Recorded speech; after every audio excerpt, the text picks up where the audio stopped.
राधा कृष्ण भगवान की जय हो।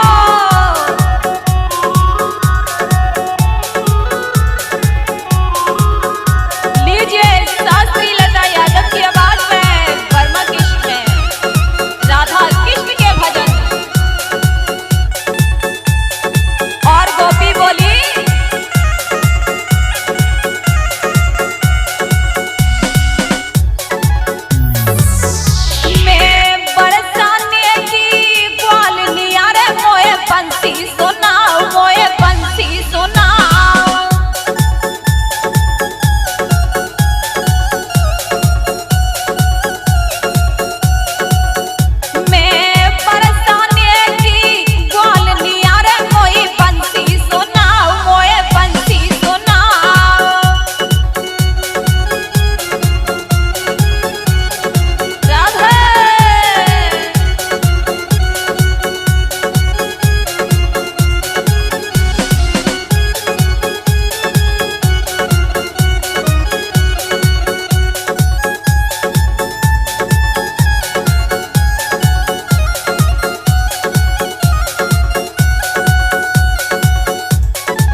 याद में गई बाबरिया रे मोए बंसी सुना मोए बंसी सुनाओ। मैं परेशानी की ग्वाल निया रे मोए बंसी सुनाओ मोए बंसी सुनाओ।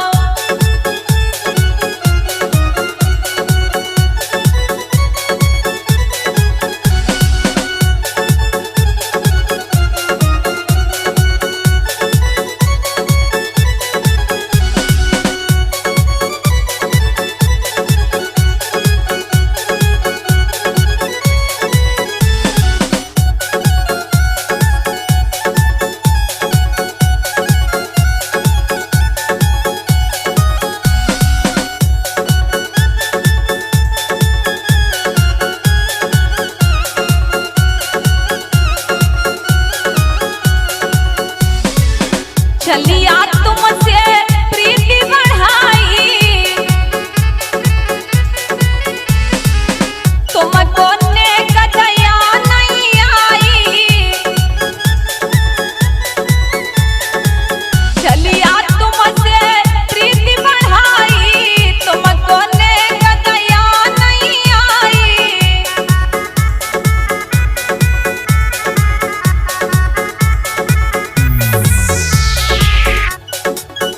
गोपी बोली कन्हैया सुन ले मेरी तुमसे लड़ी गई नाचरिया मोए बंसी सुनाओ मोए बंसी सुनाओ। मैं परेशानी की ग्वाल निया रे मोए बंसी सुनाओ मोए बंसी सुनाओ।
और क्या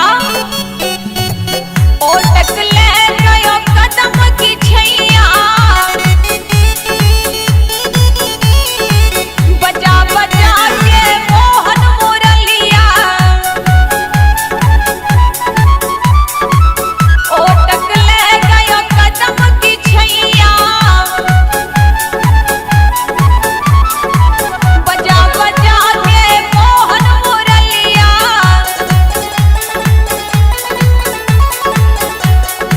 और क्या भाई मोमो छली रहो छलिया रे हाँ मोमो छली रहो छलिया रे हाय दैया भरी गगरिया रे हाँ दैया भरी गगरिया रे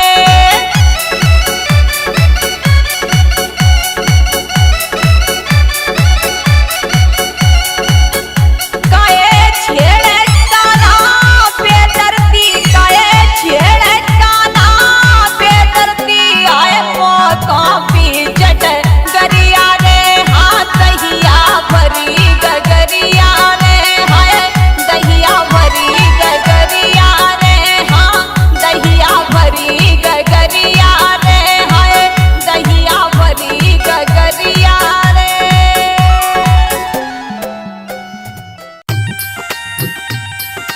राधे लीजिए राधा कृष्ण के भजन शास्त्री लता यादव की आवाज में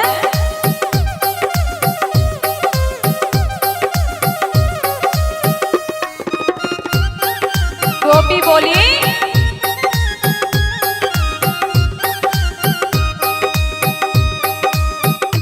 मैं तो घूमन गई बजरिया मैं तो घूमन गई बजरिया मेरी एक समझ न आए मैं तो घूमन गई बजरिया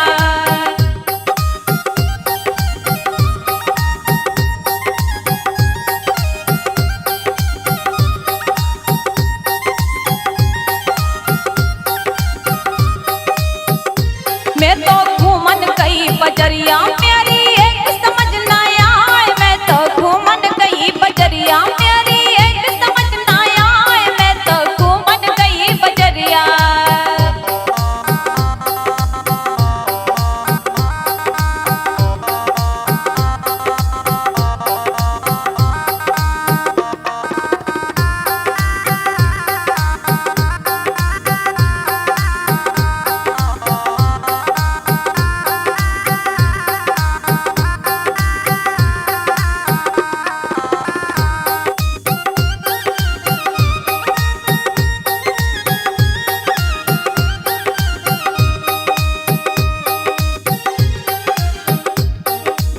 बोलिए मधुबन की हाय कुंज गलन में देखा जब से नद लाला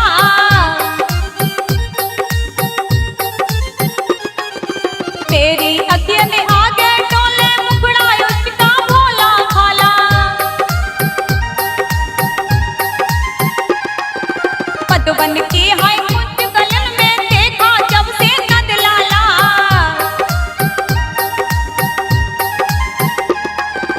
तेरी अखियां ने आगे डोले मुखड़ा उसका भोला भाला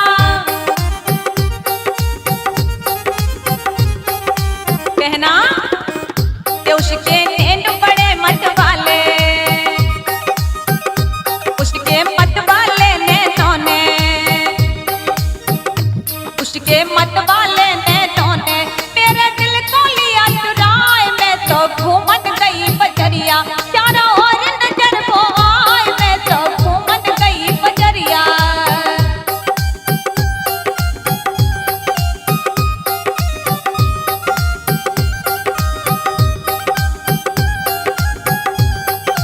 राधे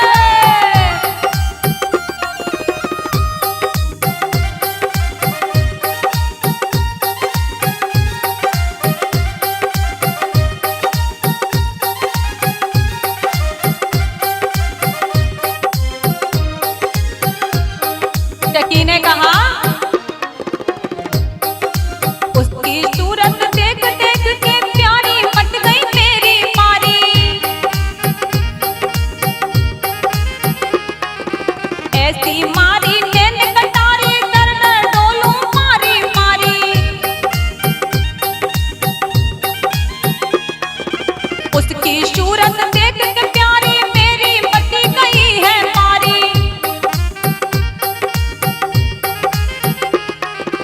ऐसी मारी नैन कटारी दर दर डोलू मारी मारी। कहना सुने कि ऐसा दर्द दिया है दिल को, वो ऐसा दर्द दिया है दिल को, मुख से हरदम निकले हाय मेरी एक समझ न आए। मन में तो गई बजरिया मेरी एक समझ न आए, मैं तो घूमन गई बजरिया।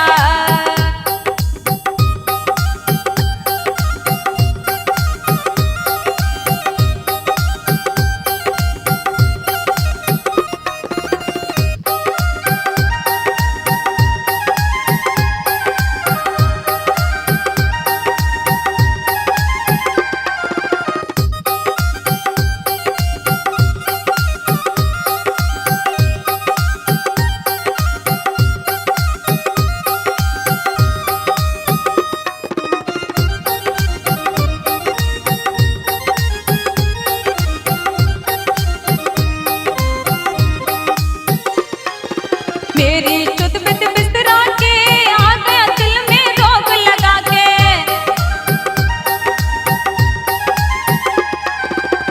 को एक झलक दिखा के जाने कहाँ छुपा है जाके। मेरी चुत बुत ही बिस्तरा के आ गया दिल रोग लगा के। वो तो एक ही झलक दिखा के जाने कहाँ छुपा है जाके।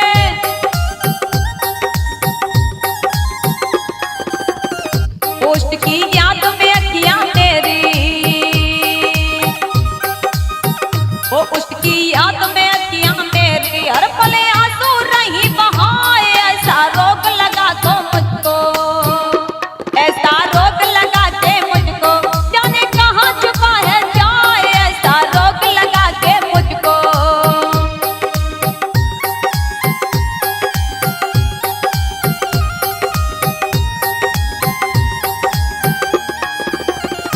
मैं तो घूमन गई बजरिया मेरी एक समझ न आए। मैं तो घूमन गई बजरिया मेरी एक समझ न आए। मैं तो घूमन गई बजरिया मेरी एक समझ न आए। मैं तो घूमन गई बजरिया मेरी एक समझ न आए। मैं तो घूमन गई बजरिया।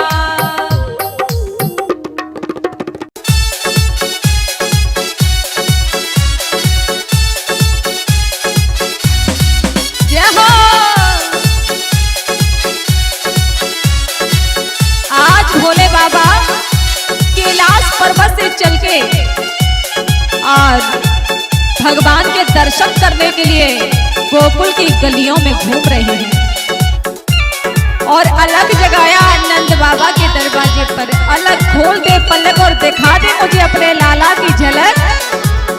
तो मैया ने सुनी और क्या,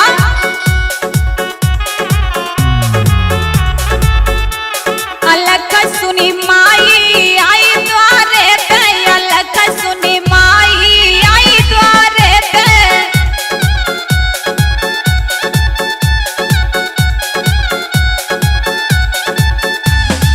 आई द्वारे पे, हाँ आई द्वारे पे। आई द्वारे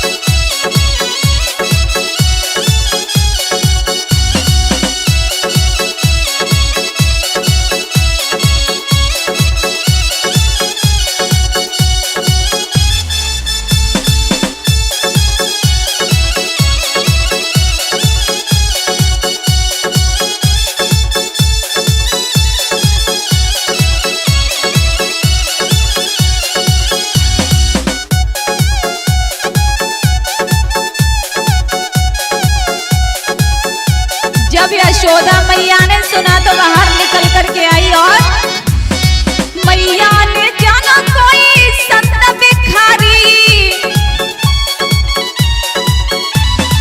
मोती खजाने की खोली की बारी। मैया ने जाना कोई संत भिखारी, मोती खजाने की खोली की बारी। और हार भर लाई आई द्वारे पे, हार भर लाई आई द्वारे पे।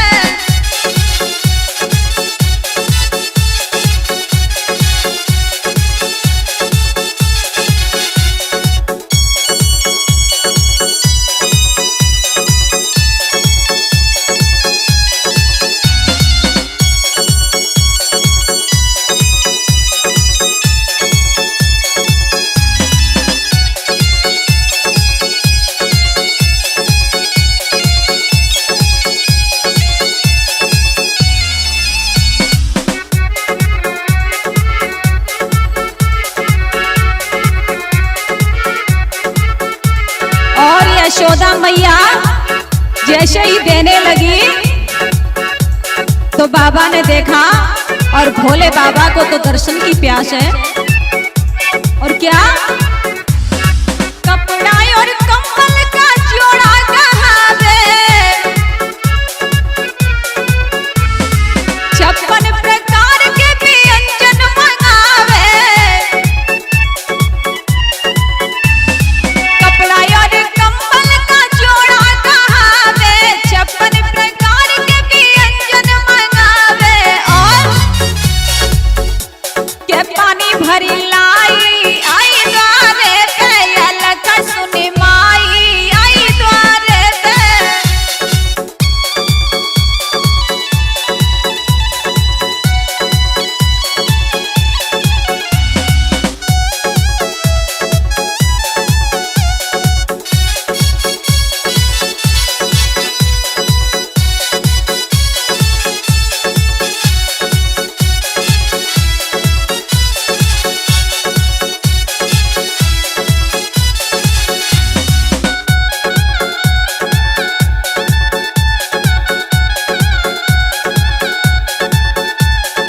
जब यशोदा मैया देने लगी तो भोले बाबा कुछ नहीं बोले। जब नहीं बोले तो मैया सोचने लगी अब क्या करूं। बोले न चल जिया कैसो भिखारी,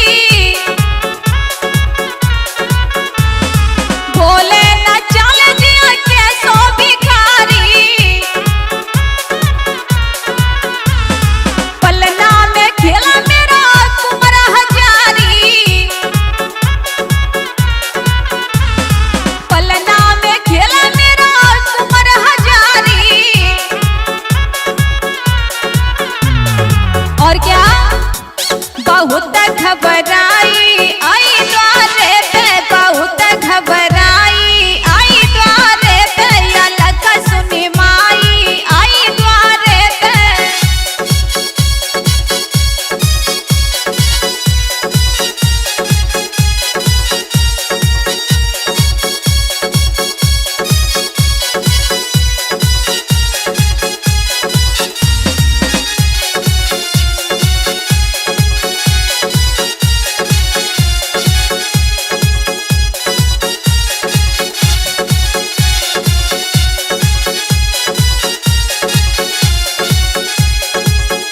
मैया ने कहा बाबा तुझे क्या चाहिए, जो भी चाहिए मांग ले। लेकिन भोले बाबा बोले मुझे कुछ नहीं चाहिए, तो मुझे अपने लाला को दर्शन करा दो। मैया बोली बाबा दर्शन तो ना ही कराऊंगी, क्यों? तुझे देख करके मेरा लाला डर जाएगा। भोले बाबा बोले बिगर दर्शन किए मैं यहाँ से नहीं जाऊंगा। और भोले बाबा वहीं बैठ गए। अलग सुनी माई आई द्वारे पे, अलग सुनी माई आई द्वारे पे, अलग सुनी माई आई द्वारे पे, अलग सुनी माई आई द्वारे पे, अलग सुनी माई आई द्वारे पे।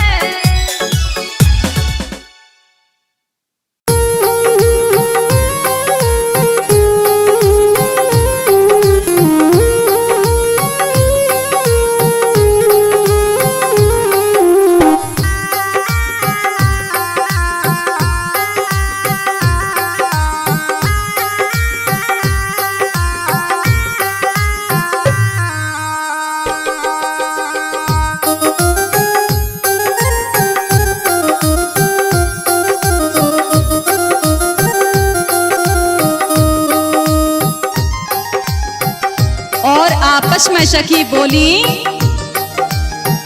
अरे पहना बुंदिया पड़े तो ऐसे ढार, झूला तो पड़ गए बाग में।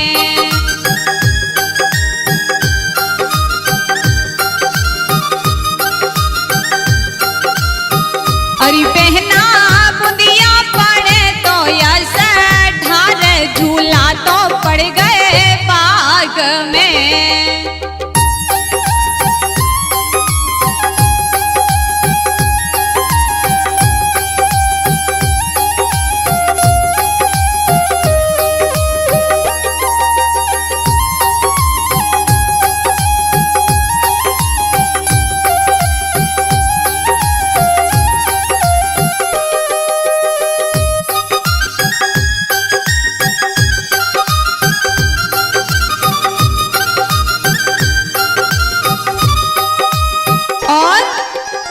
झूला तो झूले सखिया बाग में,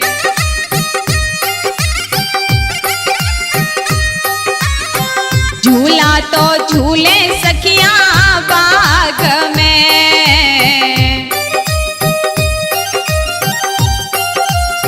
मेरी बहना सावन की मस्त बाहर, झूला तो पड़ गए बाग में। अरे बहना सावन की मस्त बहार, झूला तो पड़ गए बाग में। अरे बहना बुंदिया पड़े तो ऐसा ढार, झूला तो पड़ गए बाग में।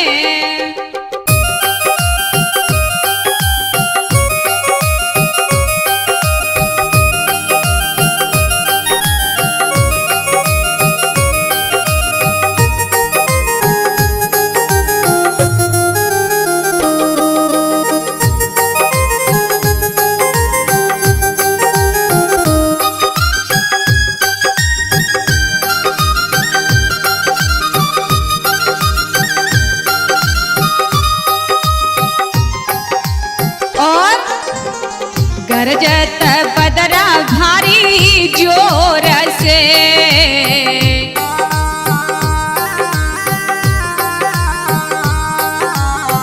गरजत बदरा भारी जोर से।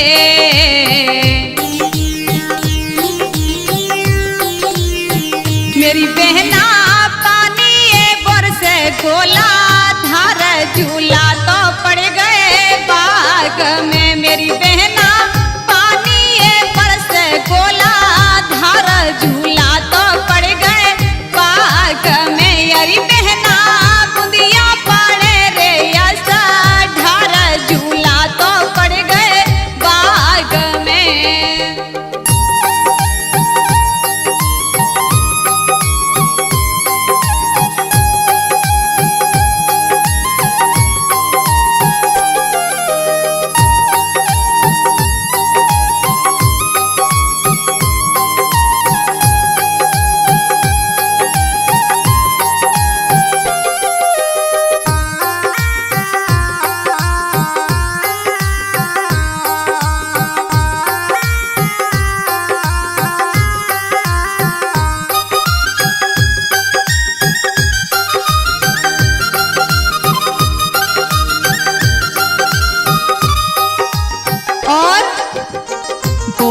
तो कोयल पपिया बाग में,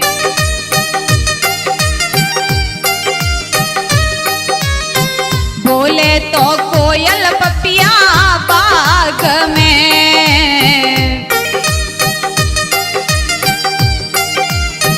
मेरी बहना मोर मचावत हाय सोर, झूला तो पड़ गए बाग में। मेरी बहना मोर मचावत देखो सोर, झूला तो पड़ गए बाग में। अरे बहना बुंदिया पड़े रे ऐसा ढार, झूला तो पड़ गए बाग में।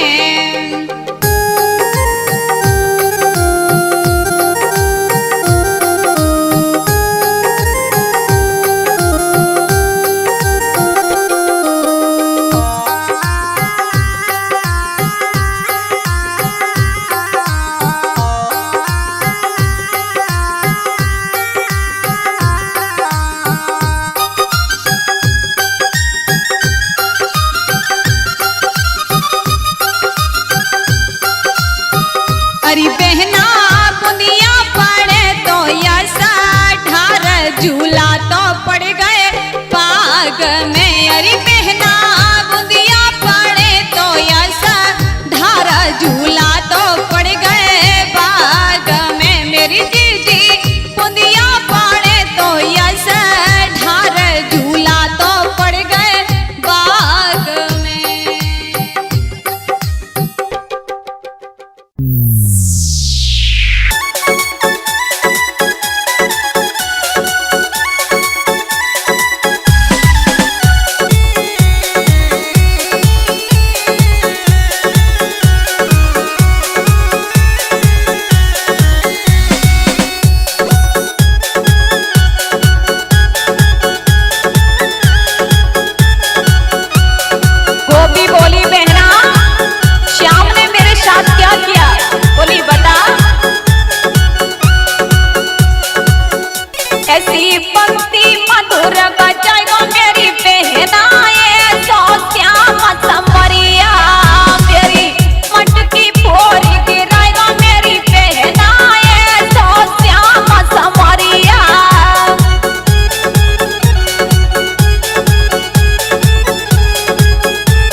गोपी बोली बहना सुनी, जिया जसुदा माँ को लाल छलिया नहीं माने, जिया जसुदा माँ को लाल रसिया नहीं माने।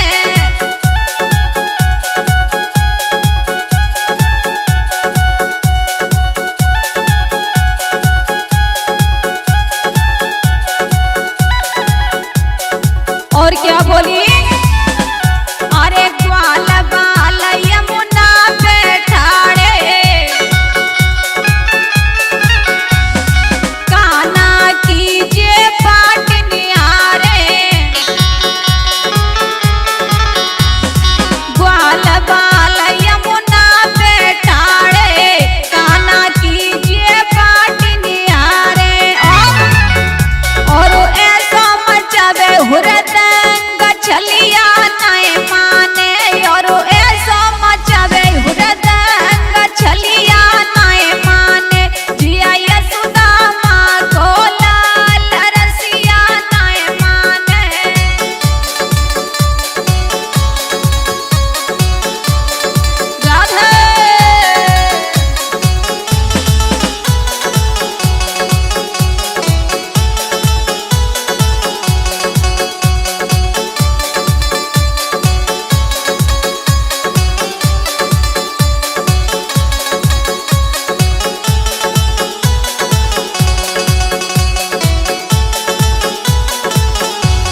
ओ राधे जग में भारी नाम दीवानो तेरा सावरो राधे जग में भारी नाम दीवानो तेरा सावरो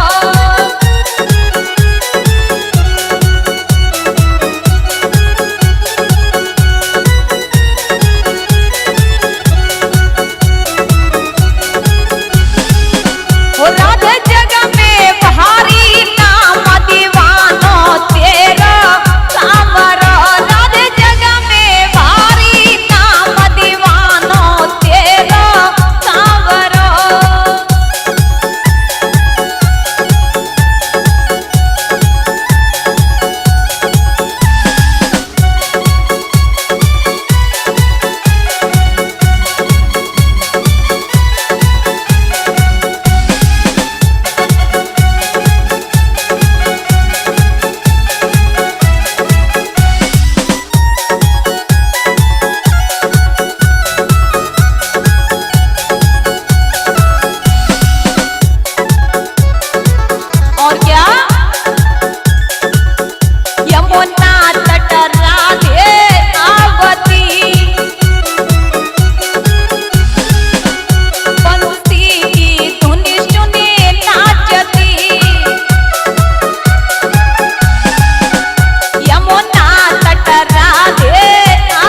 और गोपियां कहने लगी बहना देखो तो सही, पता नहीं चितचोर कहाँ चलो गयो।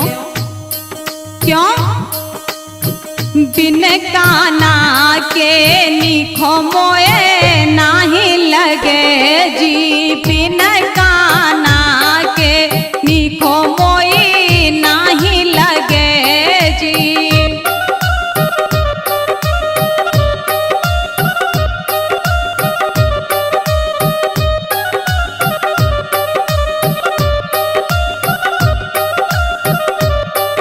अरे बिन काना के निखो मोई नाही लगे जी, बिन छलिया के हो निखो मोई नाही लगे जी।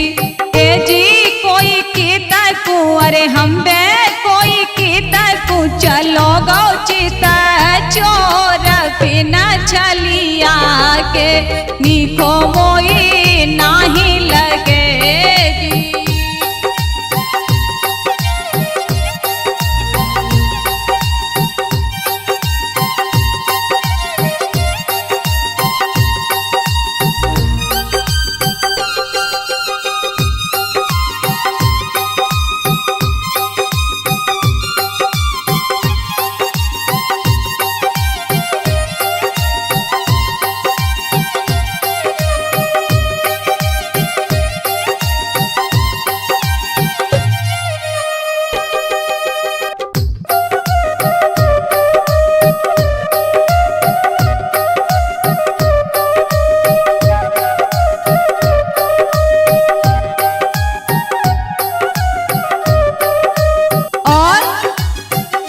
बोली गोपी बहना सुने।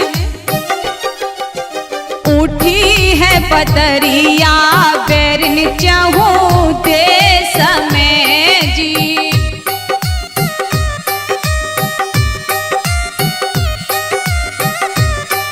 अरे उठी है बदरिया बैरन चाहूं देश में जी।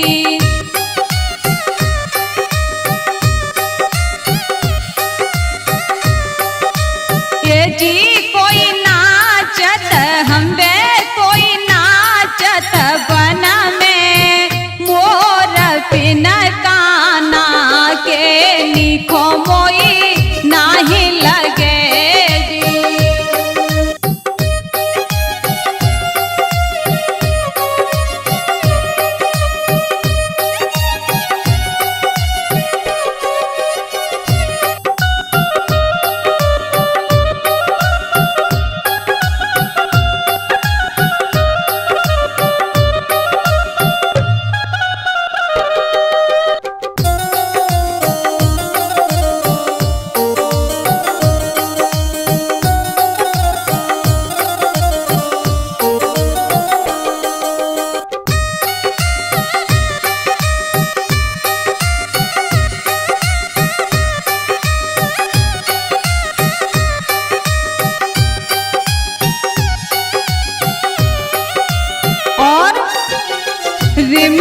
मेरे झिम में हंसखी पड़ी रहो जी।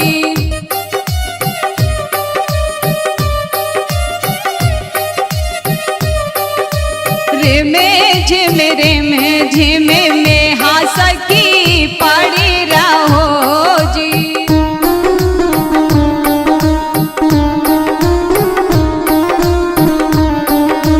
ये जी कोई बरसत हम्बे कोई बरसत पानी चाहूं और बिना काना के निखो मोई नाही लगे जी।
चली गयो री, अरे रे यमुना पे मैं चली गयो री।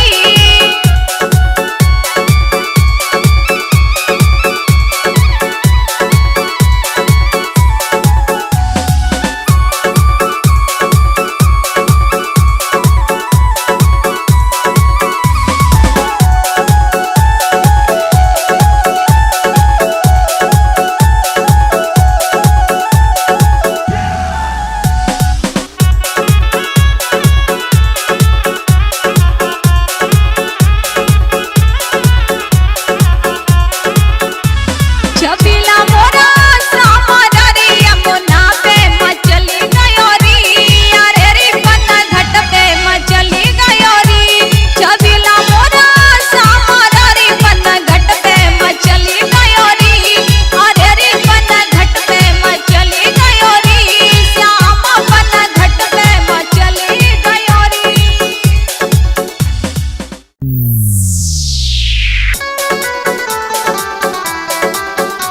बोलिए राधा कृष्ण भगवान की जय हो। लीजिए राधा कृष्ण के भजन शास्त्री लता यादव की आवाज में।